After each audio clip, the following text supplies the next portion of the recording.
Dalam nama Bapa dan Putra dan Roh Kudus. Amin. Ya Tuhanku, ya Allahku, aku sungguh percaya bahwa Engkau hadir di sini, bahwa Engkau melihatku, bahwa Engkau mendengarkan aku. Aku menyembah Dikau dengan hormat. Aku mohon ampun atas dosa-dosaku dan rahmat untuk menggunakan waktu berdoa ini dengan penuh hasil. Bunda Kelintak bernoda, Santo Yusuf, Bapa dan Tuanku, malaikat pelindungku, doakanlah aku. Katanya Tuhan Yesus Kristus dalam perjamuan terakhir, jikalau penghibur yang akan kuutus dari Bapa datang, yaitu Roh Kudus, yaitu Roh kebenaran, yang keluar dari Bapa, ia akan bersaksi tentang aku. Tetapi kamu juga harus bersaksi, karena kamu dari semula bersama-sama dengan aku. Maka Roh Kudus itu akan datang untuk menetapkan kebenaran tentang Tuhan Yesus Kristus.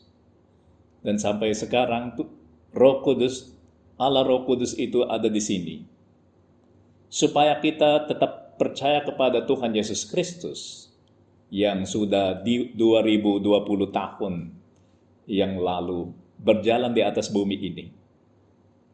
Dialah yang memberi iman kepada kita, supaya kita bisa menerima kebenaran itu tentang Tuhan Yesus Kristus. Maka dia bersaksi. Nah, dia diberikan kepada kita, supaya kita juga menjadi saksinya Tuhan Yesus Kristus. Ia akan bersaksi tentang aku. Tetapi kamu juga harus bersaksi. Karena kamu dari semula bersama-sama dengan aku. Khusus yang para rasul yang selama 3 tahun itu, mereka hidup bersama Tuhan Yesus Kristus. Masih banyak hal yang harus kukatakan kepadamu. Tetapi sekarang kamu belum dapat menanggungnya. Ya, belum waktunya untuk melihat semua ini.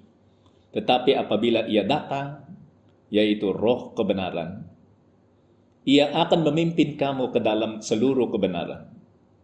Dialah yang akan mendampingi gereja, khusus mendampingi gembala-gembala kita, supaya gembala-gembala di gereja bisa mendampingi umat. Sebab ia tidak akan berkata-kata dari dirinya sendiri, tetapi segala sesuatu yang didengarnya, itulah yang akan dikatakannya, dan ia akan memberitakan kepadamu hal-hal yang akan datang.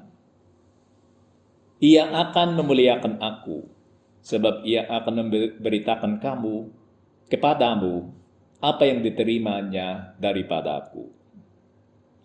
Segala sesuatu yang Bapa punya adalah aku punya.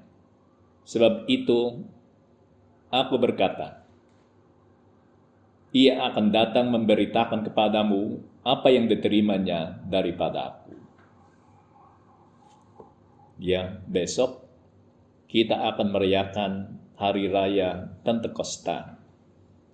Tuhan Yesus Kristus, 10 hari yang lalu, sebelum Pentakosta ini, dia naik ke surga. Katanya, aku harus naik ke surga, supaya Roh Kudus itu bisa turun. Nah, mungkin misinya 3 kepribadian di dalam Allah Tritunggal turun satu persatu untuk melaksanakan misinya. Yang pertama adalah penciptaan, maka Allah Bapa menciptakan segala sesuatu. Tapi ciptaannya ini, khusus manusia, jatuh ke dalam dosa dan harus diselamatkan. Maka Allah Putra itu datang untuk menyelamatkan manusia ini, membayar hutangnya.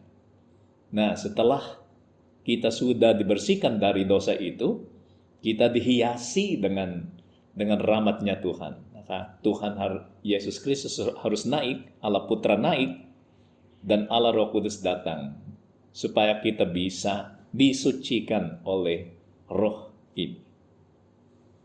Dulu guru kita yang disebut Rabuni, Itu yang disebut oleh Maria Magdalena ya. Setelah Tuhan Yesus Kristus itu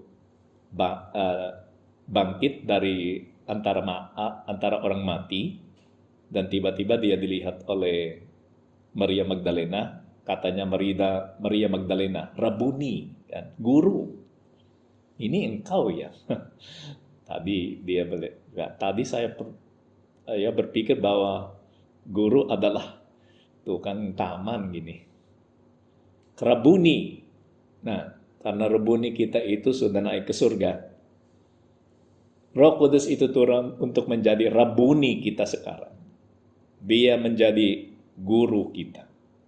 Oleh karena itu pada hari Pentakosta, dia turun seperti api yang mencerahkan pikiran-pikiran kita dan hati kita. Dipenuhi dengan dan terang, pengetahuan, kebijaksanaan, dan diisi dengan cinta akan Tuhan Allah. Ketika tiba hari Pentakosta, katanya Kisah Para Rasul, semua orang yang percaya berkumpul di satu tempat. Tiba-tiba turunlah dari langit suatu bunyi seperti tiupan angin keras yang memenuhi seluruh rumah di mana mereka duduk. Dan tampaklah kepada mereka lidah-lidah seperti nyala api yang bertebaran dan hinggap pada mereka masing-masing. Maka penuhlah mereka dengan Roh Kudus. Ya, dulu yang Rabuni kita itu, guru kita itu di luar, Tuhan Yesus Kristus. Sekarang Rabuni kita ini, guru kita ini sudah ada di dalam hati masing-masing. Tidak perlu mengikuti dia, karena Tuhan Yesus Kristus itu waktu dia di atas bumi, dia harus bersekeliling ya, pergi ke desa-desa itu dan kota-kota itu untuk mengkhotbah. Dan pengikut-pengikutnya, para rasul harus mengikuti dia. Sekarang, guru kita ini kita membawa kemanapun kita pergi. Dan dia ada di sini. Ya memang kita dibantu oleh gereja kan, karena dengan Roh Kudus saja, tanpa bantuan dari gereja, kita tidak mampu belajar semuanya. Tapi kita harus tahu bahwa kita dikasih Roh Kudus ini. Maka penuhlah mereka dengan Roh Kudus, katanya Santo Lukas di dalam Kisah Para Rasul. Lalu mereka mulai berkata-kata dalam bahasa lain, seperti yang diberikan oleh Roh itu kepada mereka untuk mengatakannya. Waktu itu di Yerusalem, diam orang-orang Yahudi yang saleh dari segala bangsa di bawah kolong langit. Seperti sekarang ya, orang-orang Yahudi itu tersebar di seluruh dunia. Ya, kita harus mendoakan Yerusalem sekarang. Karena setelah Perang Dunia Kedua, tiba-tiba orang-orang Yahudi itu mau membangun bangsa Yahudi lagi di daerahnya Yerusalem di Israel. Tapi sudah lama orang-orang Palestina itu tinggal di sana. Ada konflik sampai sekarang, konflik terus. Kasihan ya. Tanah itu di mana Tuhan Yesus Kristus pernah tinggal, yang disucikan oleh Tuhan Yesus Kristus, sekarang ada perang yang besar. Oleh karena itu kita harus mendoakan mereka. Ketika turun bunyi itu di Yerusalem, berkerumunlah orang banyak, orang-orang Yahudi dari seluruh dunia. Mereka bingung karena mereka masing-masing mendengar rasul-rasul itu berkata-kata dalam bahasa mereka sendiri. Yang terbentuk pada waktu itu adalah gereja. Memang yang dalam perjanjian lama, tempat persembahannya itu hanya ada di Yerusalem. Oleh karena itu, orang-orang Yahudi ini, walaupun ada kelompok-kelompok antara orang-orang Yahudi, ada yang Zionis dan ada yang bukan Zionis, tidak ikut Zionisme. Yang Zionis itu mau tinggal di Yerusalem dan mengambilnya dari orang-orang yang ada di sana. Ya, dulu mereka semua percaya bahwa Bait Allah itu adalah tempat satu-satunya di mana mereka bisa berkomunikasi dengan Allah sebetulnya. Tuhan Allah itu turun di bait Allah dan dia berbicara bersama nabi dan imam-imam agung yang ada di sana. Sampai sekarang karena mereka belum menerima perjanjian baru, mereka tetap berpikir bahwa tempat persembahan itu adalah ya tempatnya bait Allah. Problem besar adalah sekarang ada masjid di sana. Bukan bait Allah lagi. Karena itu dimusnahkan oleh orang-orang Romawi 2000 tahun yang lalu. Tapi lihatlah gereja. Katanya Tuhan Yesus Kristus. Sekarang katanya tentang bait Allah kan. Sekarang kita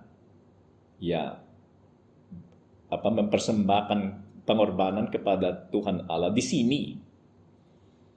Waktu itu akan datang ketika tidak perlu berdoa di bait Allah. Tapi dimanapun kita bisa berdoa kepada Allah. Ya, kurang lebih seperti itu. Bait Allah itu tidak akan diperlukan lagi. Dan memang itu yang terjadi kan. Orang-orang Kristen, orang-orang Katolik berdoa dimanapun mereka berada. Karena sudah ditemani oleh Roh Kudus. Tuhan Allah itu ada di seluruh dunia. Dibawa oleh hati yang suci ini. Orang-orang yang telah dibaptis dengan rahmat Tuhan. Tuhan kami bersyukur kepadamu karena memang Roh Kudus sudah hidup di dalam diri kami. Sehingga tidak perlu sampai ke Yerusalem untuk berdoa. Di sini ini khusus karena Tuhan Yesus Kristus ada di dalam sakramen Maha Kudus. Ini satu hal lagi atas mana kita harus bersyukur kepada Tuhan karena ada Ekaristi. Tapi selain itu dimanapun kita berada, kita bisa membangun tempat-tempat doa di mana kita tetap bisa berbicara sama Allah kan. Walaupun yang ada di sini dengan di depan di depan sakramen Maha Kudus khusus dan kita mencari kesempatan seperti ini untuk berdoa di depan sakramen Maha Kudus. Tapi walaupun kita jauh, kita bisa berbicara sama Tuhan. Mereka semua tercengang-cengang dan heran, lalu berkata, bukankah mereka semua yang berkata-kata itu orang Galilea? Kenapa mereka tidak berbahasa Galilea aja? Bagaimana mungkin kita masing-masing mendengar mereka berkata-kata dalam bahasa kita sendiri? Yaitu bahasa yang kita pakai di negeri asal kita. Karena walaupun mereka adalah orang Yahudi, rumahnya itu ada di Partia, di Media, di Elam, di Mesopotamia, di Yudea, Kapadokia, Pontus, Asia, Frigia, Pamfilia, Mesir, dan daerah-daerah Libya, berdekatan dengan Kirene, Roma, dan yang di Kreta, orang Arab, dan sebagainya, yang lain, dan lain-lain itu. Kita mendengar mereka, kata orang-orang ini, berkata-kata dalam bahasa kita sendiri tentang perbuatan-perbuatan besar yang dilakukan Allah. Nah, memang kita harus bersyukur kepada Tuhan karena Dia tetap mengajar kita kan. Tapi walaupun ada pengajarnya yang peserta didik harus mendengarkannya. Kalau pengajarnya tetap mengajar, tapi peserta didiknya tidak memperhatikan pengajarnya, apa yang akan terjadi? Tidak ada pendidikan yang terjadi kan? Kita harus tahu bagaimana mendengarkan Roh Kudus yang hidup di dalam hati kita. Karena Dia tidak kelihatan dan tidak yang terjadi hari Pentakosta itu tidak akan terjadi terlalu banyak kesempatan lagi kan. Mungkin tak pernah akan terjadi lagi yang apinya itu turun dari langit, dari surga dan masuk ke dalam hati kita kan. Sangat kelihatan kan. Ya, sekarang yang dilaksanakan oleh Roh Kudus adalah berbisik-bisik di dalam hati kita. Nah, kalau pendengaran kita itu kurang kuat. Bagaimana kita bisa mendengar ajaran dari Roh Kudus? Ya Tuhan, kami mau membuka hati kami. Dan katanya Bapak Paus Fransiskus, oleh karena itu Bapak Paus Fransiskus selalu menekankan ini. Berdoa.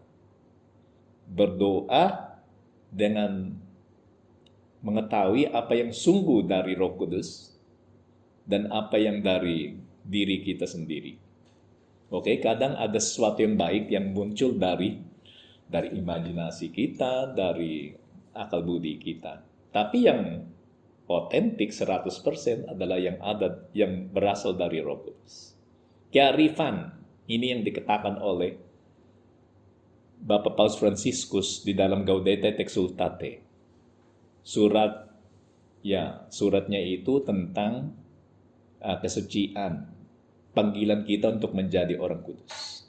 Di dalam nomor 166 katanya, bagaimana kita dapat mengetahui apakah sesuatu berasal dari Roh Kudus atau apakah berasal dari roh dunia ini atau roh iblis?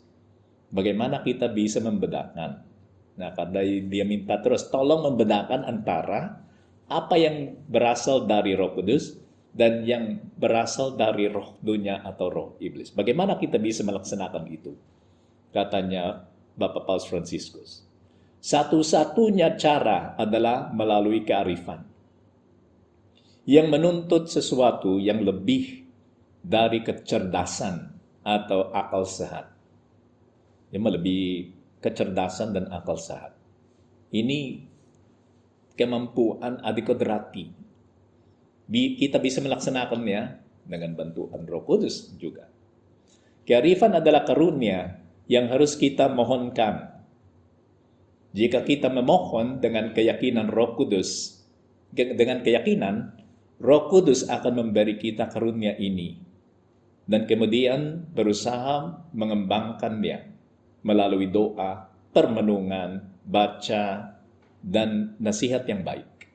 Maka pasti kita akan bertumbuh dalam karunia rohani ini.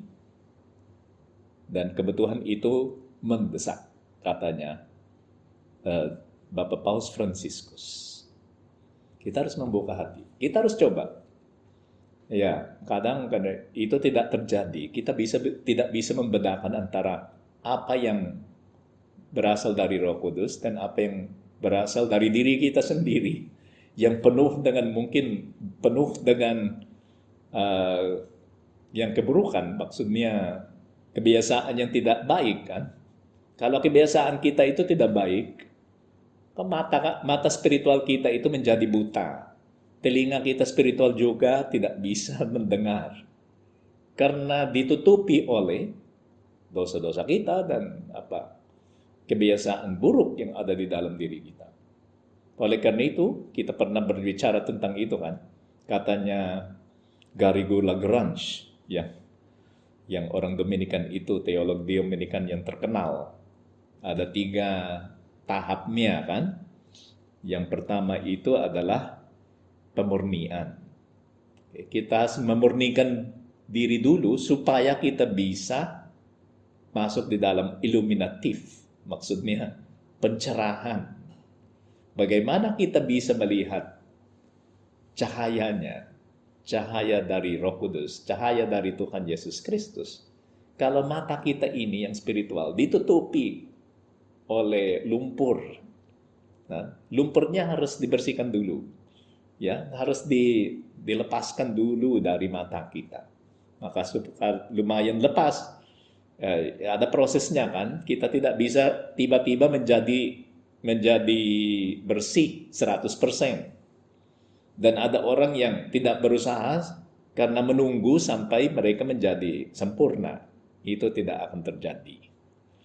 Sedikit demi sedikit, walaupun masih ada banyak lumpur, tapi kita sudah mulai melihat atau mendengar apa yang disampaikan kepada kita oleh Tuhan, ya kita harus mulai mengerjakan ya kehidupan rohani kita.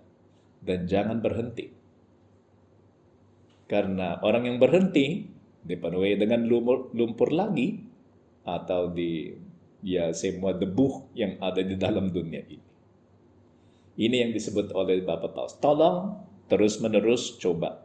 Tiap hari, walaupun kita merasa malas, walaupun kita diganggu oleh banyak hal, khusus di dalam dunia zaman ini kan, ada banyak hal yang mengganggu kita. HP pun kita bisa, HP ini kita mengganggu kita banyak kali, kan?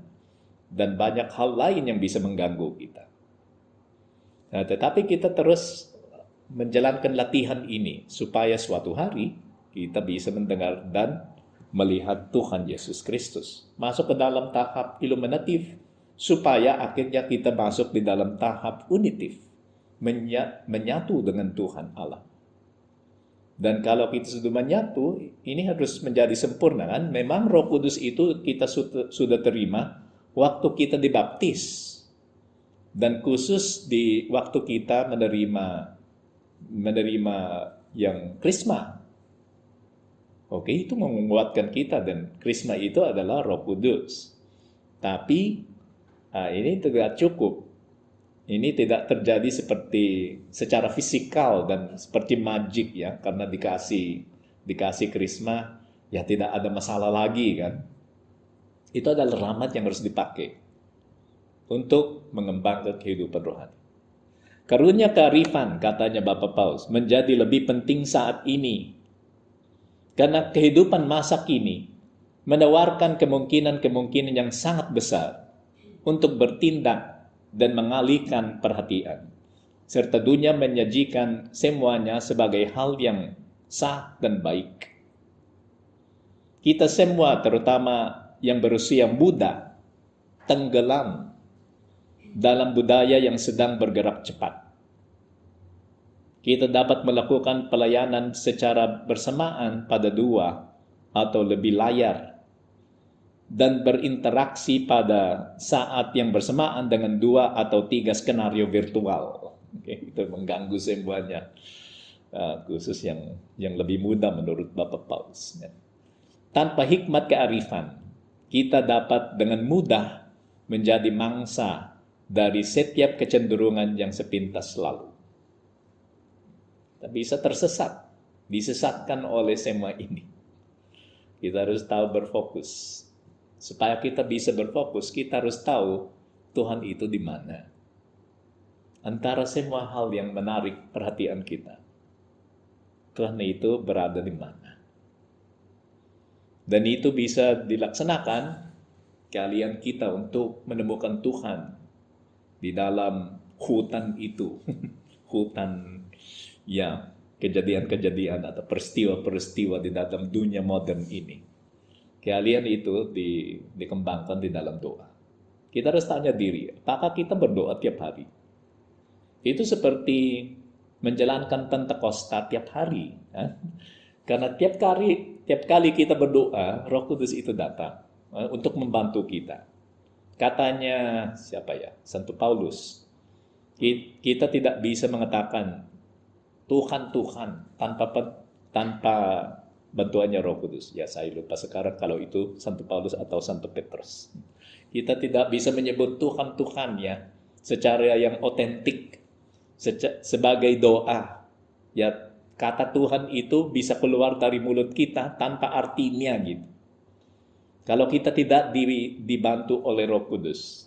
Tapi kalau kita dibantu oleh Roh Kudus, kalau kita tahu bagaimana berinteraksi dengan rahmat yang diberikan kepada kita oleh Roh Kudus, Tuhan kita itu yang keluar dari mulut kita itu memang menjadi doa. Ini semua lebih penting ketika beberapa hal baru muncul dalam kehidupan kita, katanya Bapak Paus.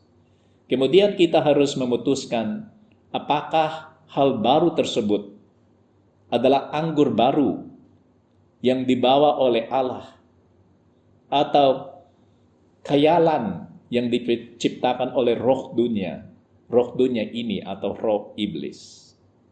Jadi internet kan, ada bermacam-macam hal yang ada di sana. Salah satu skill yang kita harus punya adalah membedakan antara apa yang baik dan apa yang buruk. Apa yang benar dan apa yang salah. Apa yang sungguh terjadi dan apa yang hoax. Kita harus tahu ini. Kalau tidak, bagaimana kita bisa mengatakan bahwa kita memiliki roh kebenaran? Kalau semuanya itu kebohongan dan kepalsuan. Di lain waktu, kebalikannya bisa terjadi. Ketika kekuatan si jahat menyebabkan kita tidak berubah, meninggalkan hal-hal sebagaimana adanya, memilih penolakan yang kaku terhadap perubahan. Bisa saja yang baik sudah ada di depan kita ini, dan kita menolaknya atau tidak menerimanya, karena kita terganggu oleh roh jahat itu. Namun hal itu akan menghalangi karya roh. Kita bebas dengan kebebasan Kristus. Namun ia meminta kita untuk memeriksa apa yang ada di dalam diri kita. Keinginan, kecemasan, ketakutan, dan pertanyaan kita. Dan apa yang memeriksa, apa yang terjadi di sekitar kita. Tanda-tanda zaman. Dan dengan demikian, mengenali jalan yang mengarah pada kebebasan penuh. Ujilah, katanya Santo Paulus di dalam surat kepada jemaat di Tesalonia. Ujilah segala sesuatu dan peganglah yang baik, katanya Santo Paulus. Sebetulnya yang saya ingat yang dalam bahasa Inggris, ujilah segala roh, itu yang disebut di sana. Tapi yang terjemahannya di sini adalah ujilah segala sesuatu, segala roh, dan peganglah yang baik, ya buanglah yang buruk. Selalu dalam terang Tuhan. Kearifan diperlukan tidak hanya pada saat-saat yang luar biasa, katanya Bapak Paulus. Ketika kita perlu menyelesaikan persoalan-persoalan serius dan membuat keputusan-keputusan penting karena ada problem. Kalau ada problem, baru kita berdoa. Ya, sebetulnya kita harus berdoa banyak sekarang kan, problem kita banyak dengan pandemi ini. Ya, tapi karena kelemahan kita ini, ya sayang sekali kesempatannya itu lewat. Kita tidak berdoa banyak. Yang membantu kita mengikuti Tuhan dengan lebih setia adalah sarana pertempuran rohani. Kita membutuhkannya setiap saat untuk membantu kita mengenali jadwal waktu Allah. Jangan sampai kita gagal mengindahkan dorongan rahmat-Nya dan mengabaikan ajakan-ajakannya untuk bertumbuh. Kita sudah diajak, kita tidak bertumbuh. Kita tidak ketemu dengan Tuhan. Ya Tuhan, kami mempersiapkan diri untuk hari besok, Minggu Pentekostan. Karena dengan membaca semua ini dari Bapak Paulus dan yang ada di dalam Injil, di dalam perjanjian baru, ya kita diyakinkan ya atas keperluan Roh Kudus kan. Dan juga seperti yang kita mengatakan itu bukan sekedar menerimanya aja, atau seperti menerima sakramen tanpa memakai rahmat dia. Semua perkembangan di dalam kehidupan rohani adalah soal interaksi antara rahmat dan usaha kita.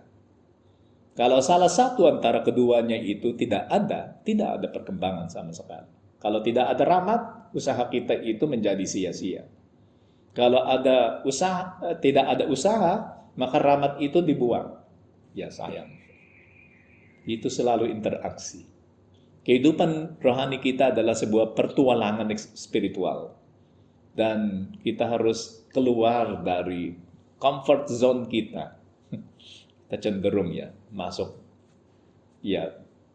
berdiri atau duduk manis di dalam comfort zone dan tidak mau keluar. Marilah kita pergi kepada Bunda Maria. Bunda Maria itu selalu siap untuk mengikuti apa yang diminta oleh Tuhan dari dia.